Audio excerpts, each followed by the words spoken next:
बच्चों, चलिए इस क्वेश्चन को सॉल्व करते हैं। क्वेश्चन बोला है two blocks with masses 100 gram and 200 gram are attached to the ends of springs A and B as shown in the figure.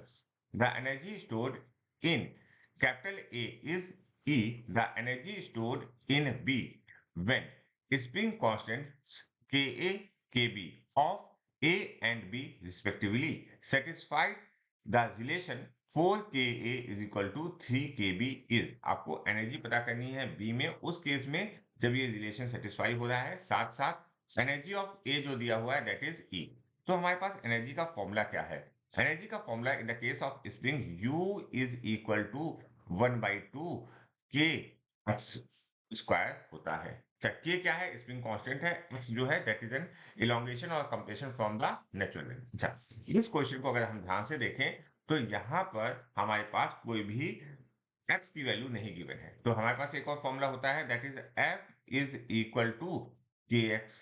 यहाँ पर हमारे लिए f की जगह हम क्या यूज करेंगे? t, tension. इसमें टेंशन हो रहा है due to the mass. Okay, तो यहाँ पर अगर हम इन दोनों फॉर्मूलेस को साथ में लिखने की कोशिश करें तो हम लिखेंगे u is equal to 1/2 t square by के।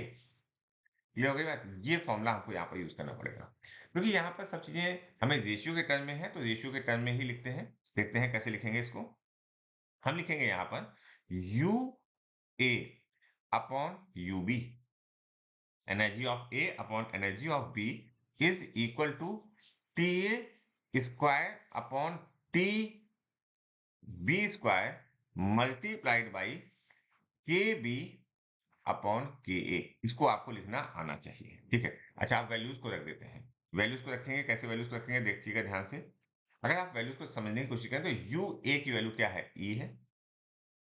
यू बी की वैल्यू हमें फाइंड आउट करनी है, U B is equal to T A upon T B. भाई देखो, T A upon T B कहीं दिया है? नहीं, ये एक्चुअली में टेंशन है, ठीक है। और टेंशन जो होता है T equal to M G होता है, ठीक है। और यहाँ पर केवल और केवल मास पे डिपेंड कर रहा है, और मास में भी आपको ग्राम को किलोग्राम में बदलने की जरूरत नहीं है क्योंकि एक रेशियोज है, और जी जी कैंसिल हो जाएगा। तो T A upon T B की वैल्यू क्या होनी चाहिए? यहाँ पर ये 100 है, यहाँ पर 200 है, तो आप लिखोगे 100 अपॉन 200 का होल स्क्वायर, ठीक है। इसको होल स्क्वायर कर देते हैं, मल्टीप्लाई बाई के बी। यहां से अगर आप देखने की कोशिश करो तो आप लिखोगे के बी अपॉन के ए, के B upon K A, and के बी अपॉन के ए की वैल्यू जो आएगी, तो के बी आएगा, के इधर चला जाएगा, के बी अपॉन के की वैल्यू आएगी 4/3। हमने लिखा 4/3, ठीक है। बस अब आप इसको सॉल्व कर दो। तो यहाँ पर ये जीरो जीरो कैंसिल हो गया, ये बचा 1/4, और ये 4 से कैंसिल आउट हो जाएगा।